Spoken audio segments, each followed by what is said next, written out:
Kisah nyata ini dialami oleh seorang ibu dan anaknya yang baru pindah rumah. Beliau tinggal di perumahan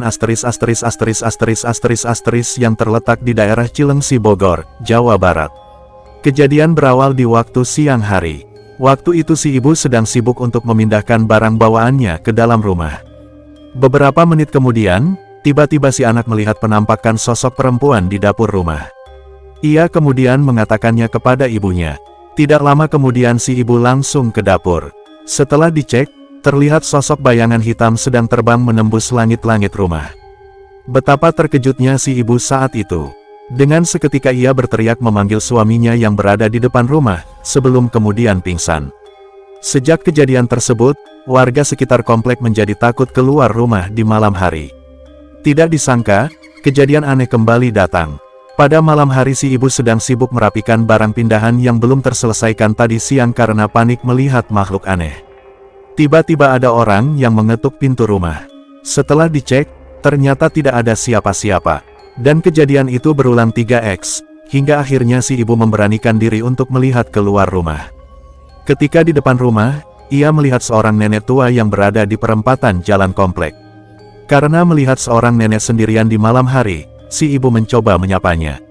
Anehnya, baru saja akan mengucapkan salam, tiba-tiba nenek itu menoleh ke arah si ibu dengan wajah yang berdarah dan setengah hancur.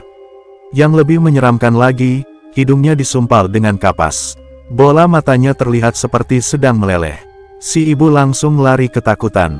Saat itu juga si nenek berubah menjadi pocong. Sesampainya di rumah, si ibu langsung menutup pintu, masuk ke kamar dan memakai selimut.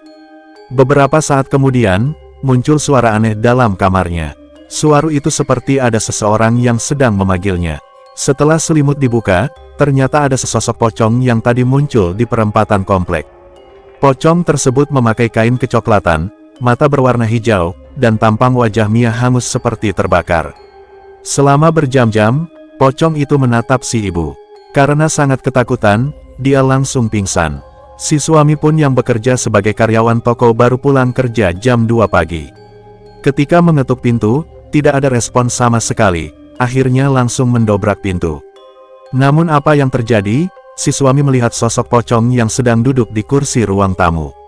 Dia pun terkejut ketakutan. Tidak lama kemudian, pocong itu berubah menjadi asap. Sejak kejadian itu mereka sekeluarga memutuskan untuk pindah rumah.